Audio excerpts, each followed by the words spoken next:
ये fan regulator दिखाया गया है आपके सामने। फ़ैन रेगुलेटर के साथ पंखे का कनेक्शन, और इसमें ये फेस जोड़ दिया आपने। ये फेस का तार है आपका, और ये आपका न्यूट्रल का तार है। फेस के तार से लेकर के फेस का तार लेकर के स्विच में जोड़ दिया। ये एसपी स्विच लगा हुआ है, सिंगल पोल स्विच बोलते हैं इसको। और इसका एक तार निकाल करके आपको पंखे के रेगुलेटर में, ये रेगुलेटर है आपका, रेगुलेटर है, और रेगुलेटर से निकालने के बाद सीलिंग रोज में जोड़ दिया आपने। और सीलिंग रोज का दूसरा जो पिन है वो न्यूट्रल से जोड़ दिया, कनेक्ट कर दिया आपने। और इस सीलिंग रोज से आपको पंखे का, ये पंखे का सिंबल है, पंखे से कनेक्ट कर दिया। और पंखे में एक अर्थ का तार और जोड़ देते हैं अपन। और ये जो सर्किट है वो ज़्यादातर है पंखे में, घरेलू वायरिंग में इसका प्रयोग किया जाता है। ये सर्किट ज़्यादातर है सभी घरों में पंखे के लिए। पंखे की स्पीड को कम ज़्यादा करने के लिए रेगुलेटर का प्रयोग किया जाता है। स्पीड को कम और ज़्यादा करते हैं। और ये चित्र ध्यानपूर्वक बनाना है, आपको सीखना है। परीक्षा में भी पूछ लेता है कि सीलिंग फैन का पर्वत आरेख बनाइए, तो आपको इस प्रकार से बनाना है। अगला आपका जो सर्किट है वो है आपका एक 3 पिन सॉकेट का स्विच से नियंत्रित करना। 3 पिन सॉकेट को कनेक्ट करने के लिए आपको स्विच से उसको बंद चालू करना है, ऑपरेट करना है। तो इसके कनेक्शन में आप देखेंगे ये फेस, ये न्यूट्रल और ये अर्थ का तार जोड़ा गया है। फेस का तार लेकर के आपको स्विच में देना है, और स्विच से निकाल करके सॉकेट की एक पिन में देना है, और दूसरी पिन में न्यूट्रल जोड़ना है। और जो मोटी वाली पिन होती है उससे आपको अर्थ संयुक्त करना है। तो ये कनेक्शन है आपका सॉकेट को स्विच के द्वारा नियंत्रित करना। परीक्षा में पूछ लेते हैं, इसका भी प्रैक्टिस करें। अगला आपका सर्किट है एक ट्यूबलाइट का कनेक्शन करना या ट्यूबलाइट का पर्पत तैयार करना। परीक्षाओं में ये कई बार आ चुका है, और इसके कनेक्शन को ध्यानपूर्वक से देखें और करने का प्रयास करें। देखिए, यहाँ से फेस का तार लेकर के आपने स्विच में जोड़ा, और ये सिंगल पोल स्विच है, और स्विच से निकाल करके आपने चौक में जोड़ दिया, और चौक से निकाल करके ट्यूबलाइट के एक होल्डर में एक पिन में जोड़ दिया, और दूसरी पिन को निकाल करके आपने एक स्टार्टर में जोड़ दिया। ये ट्यूबलाइट का स्टार्टर है, और ट्यूबलाइट के स्टार्टर में से निकाल करके दूसरे होल्डर की एक पिन में, और दूसरे होल्डर की दूसरी पिन से निकाल करके आपने न्यूट्रल में जोड़ दिया। यहाँ सिंगल फेज सप्लाई जोड़ी जाएगी, फेस और न्यूट्रल 220 वोल्ट की। और ये ट्यूबलाइट 40 वाट की है, तो 40 वाट का ही चौक आप यूज़ करेंगे, और 40 वाट का ही आपको स्टार्टर यूज़ करना है। ये पर्पत बहुत ही महत्वपूर्ण है, और सभी घरों में इसका उपयोग होता है। और ये सर्किट आपका कई बार परीक्षा में पूछ लिया गया है कि एक सिंगल ट्यूबलाइट का पर्पत आरेख बनाइए। तो इस प्रकार से आपको साफ स्वच्छ चित्र बनाना है। परीक्षाओं में बाकायदा अपना सेट स्क्वायर का प्रयोग करके लाइनें बिल्कुल सीधी निकाल करके, और इस प्रकार से उस पर अंकित करना कि ये स्टार्टर है, ये ट्यूबलाइट है, ये चौक है, ये फेस न्यूट्रल की सप्लाई है। अगला आपका कनेक्शन है एक अमीटर, माने एक डीसी के एम्पियर मीटर का कनेक्शन करना है आपको। अमीटर का संयोजन करना है। तो ये पर्पत आरेख एमीटर को संयुक्त करने का तरीका किस प्रकार से संयुक्त करते हैं इसमें दिखाया गया है। तो देखिए, इसमें आपको किस प्रकार से जोड़ना है। ये बैटरी है आपकी, वोल्टेज स्रोत है, और इसका ये पॉजिटिव सिरा है, ये नेगेटिव सिरा है। तो पॉजिटिव सिरे को उठा करके आपको एम्पियर मीटर के पॉजिटिव सिरे में ही जोड़ना है, और नेगेटिव सिरे से आपको जिस भी इक्विपमेंट की या रेजिस्टेंस की करंट या धारा नापनी है उससे जोड़ना है, और वहाँ से निकाल करके सीधा आपको बैटरी के नेगेटिव वाले सिरे से जोड़ना है। और इस चित्र को बनाने के लिए आपको सेट स्क्वायर की सहायता से ही बनाना है, आपको बिल्कुल साफ स्वच्छ। और इसमें जो वोल्ट मीटर एम्पियर मीटर है, इसकी पोलरिटी का विशेष ध्यान रखना है कि बैटरी का प्लस वाला सिरा और इसके प्लस वाले सिरे से ही वो तार आपको जोड़ना है। अगर आपने उल्टा जोड़ दिया, ये प्लस वाला सिरा आपने माइनस से जोड़ दिया, तो एम्पियर मीटर आपका रीडिंग नहीं देगा। अगला सर्किट है आपका एक वोल्ट मीटर का संयोजन करना।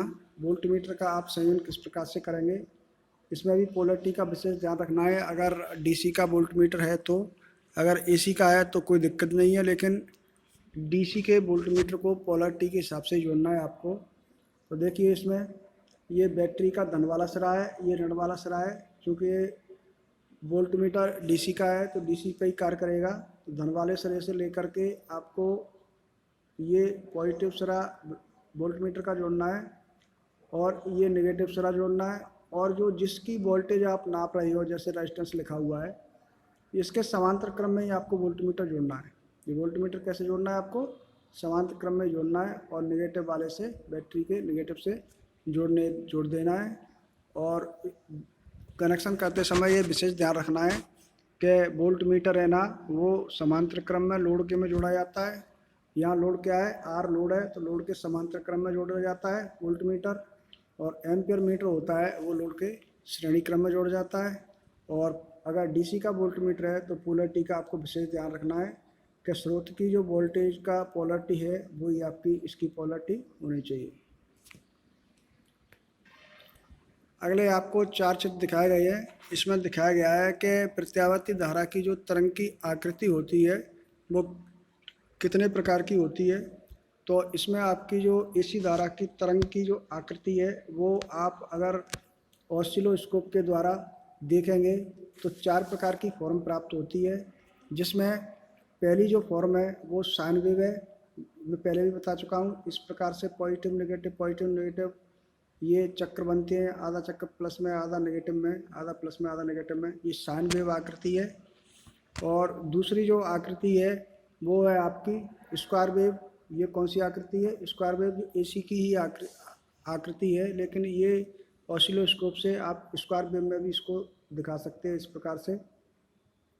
और तीसरी जो आकृति है वो आपकी है सॉटूथ वेव।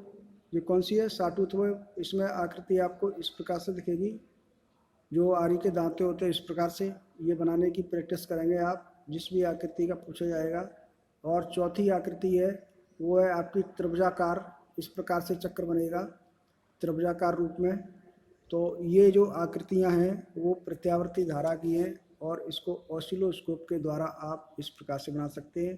अगर साइन वेव पूछता है तो आपको ये आकृति बनानी है, और अगर स्क्वायर वेव पूछता है तो आपको ये बनाना है, और अगर सॉटूथ वेव पूछता है तो आपको ये वाली आकृति बनानी है, ये वाला फॉर्म बनानी है।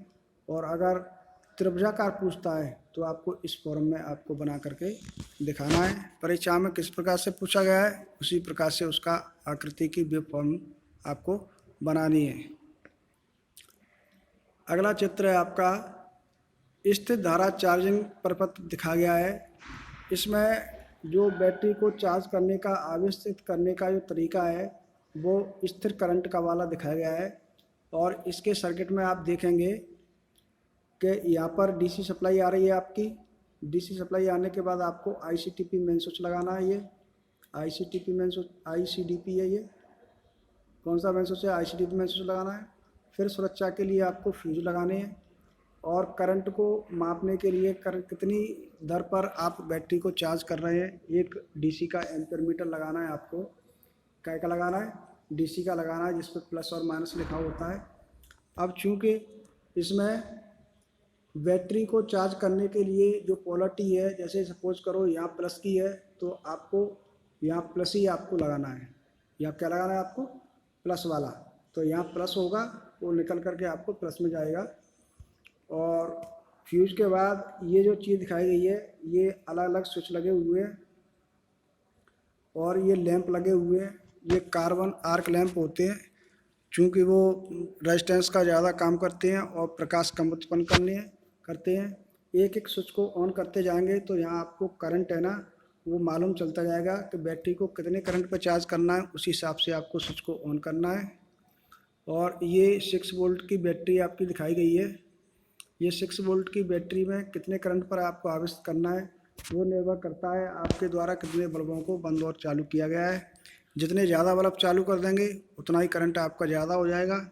ये सर्किट बहुत ही महत्वपूर्ण सर्किट है और ये सर्किट कई बार एग्ज़ाम में आ चुका है। और इस सर्किट को आप बार बार प्रैक्टिस करके बना करके देखें, और बहुत ही महत्वपूर्ण है और आ भी सकता है सेट स्क्वायर की सहायता से। या रोल एंड ड्रॉ की सहायता से आप इस चित्र को याद करें और बार बार बनाने की प्रैक्टिस करें।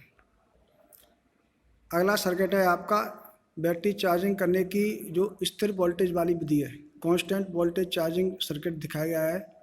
इसमें भी बिल्कुल वही तरीका है, बशर्ते इसमें आपका बल्ब ना लगा करके आपको एक वेरिएबल रेगुलेटर या वेरिएबल रेजिस्टेंस लगा दिया है। इसके द्वारा आपको वहाँ पर आपको करंट स्थिर करना था, यहाँ पर आपको वोल्टेज स्थिर करनी है।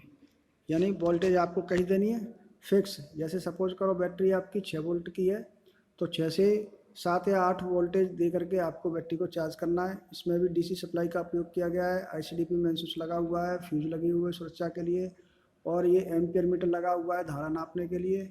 और इसमें भी पोलरिटी का विशेष ध्यान रखना है कि यहाँ जो प्लस वाला है वो प्लस वाला बैटरी के लिए ही लगेगा, और जो माइनस वाला है वो माइनस वाला इधर ऐसे आकर के ये माइनस से लगा हो।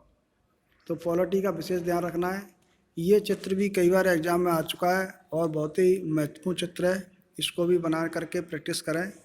और ये जो वेरिएबल रेगुलेटर लगा हुआ है ये रेजिस्टेंस, इसके द्वारा वोल्टेज को आप वेरी कर सकते हैं, कम और ज़्यादा कर सकते हैं। जिस हिसाब से बैटरी की वोल्टेज है उस हिसाब से आप इसको एडजस्ट करते हैं। यहाँ पर 6 वोल्ट की बैटरी लगी हुई है, जो 6 वोल्ट के हिसाब से इसको सेट करेंगे। ये रेगुलेटर है, वोल्टेज को वेरिएबल करता है कम और ज़्यादा।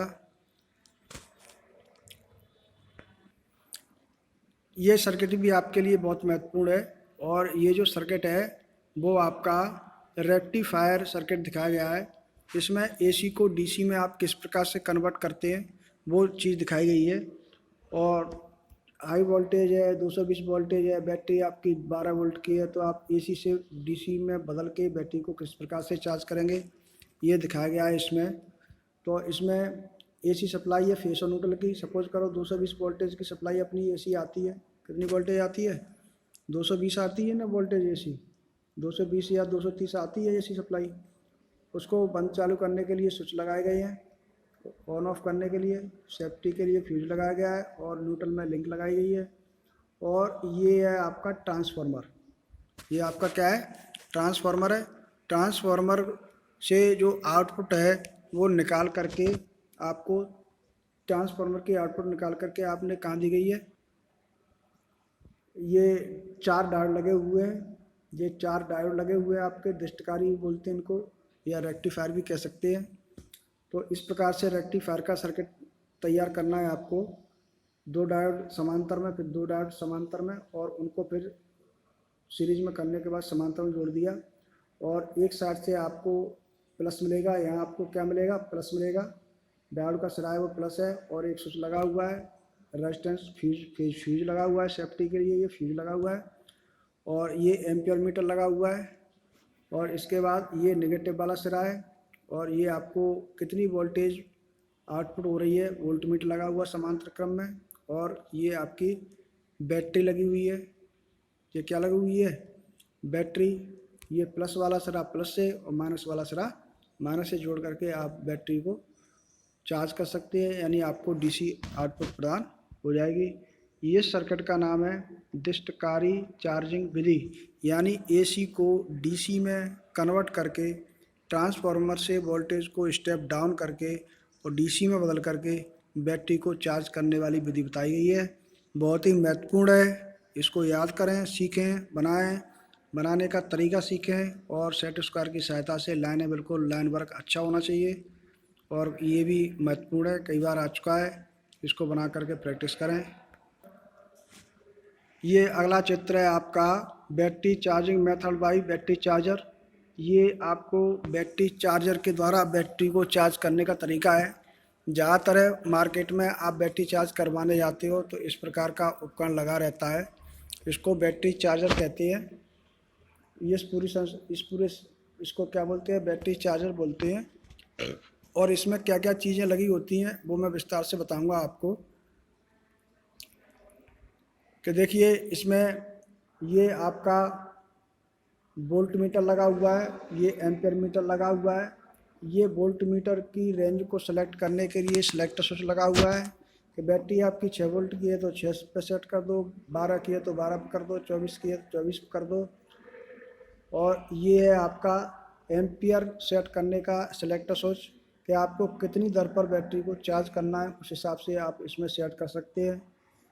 3 पे सेट कर सकते हो, 3 एम्पियर पे चार्ज करना है तो 6 पे कर सकते हैं, 6 पे करेंगे तो, या जल्दी चार्ज करना है तो 12 एम्पियर पे करेंगे। इसके बाद इसमें नीचे ये ऑन करने के लिए स्विच दिया गया है, और ये पावर सप्लाई, इसमें एसी से जोड़ने के लिए प्लग दिया हुआ है, ये एसी से जुड़ जाता है, और ये ऑन स्विच है, इसके द्वारा अपन इसमें सप्लाई को ऑन कर देते हैं। और दूसरा स्विच लगा हुआ है, ये ऑफ वाला स्विच है। और यहाँ 2 पॉइंट दिए गए हैं जिनसे बैटरी को संयुक्त करना है। ये माइनस वाला सिरा है, इससे बैटरी के माइनस वाले सिरे को कनेक्ट करना है। ये बैटरी का प्लस वाला सिरे से कनेक्ट करना है, क्योंकि इस पर लिखा हुआ है ये प्लस का है और ये माइनस का है।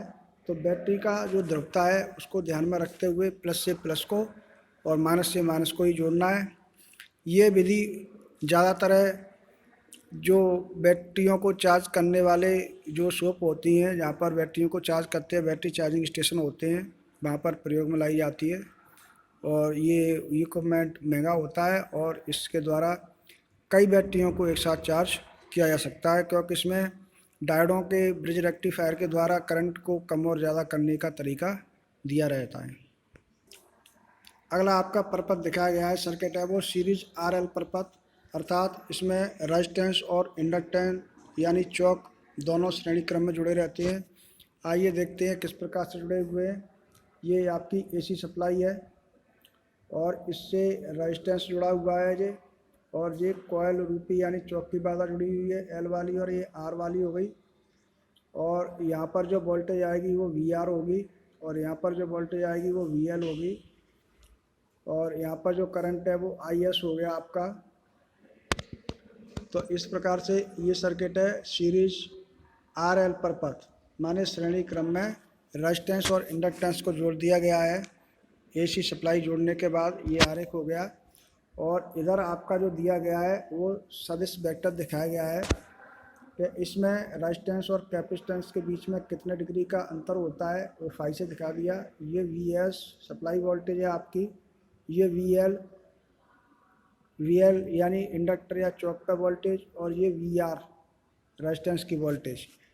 और इसको आप वेक्टर डायग्राम कहते हैं, सदिश आरेख कहते हैं।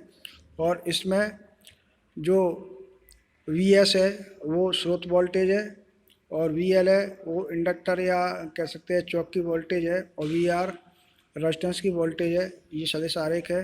ये वाले चित्र भी आपको एक बार बना करके प्रैक्टिस करनी है।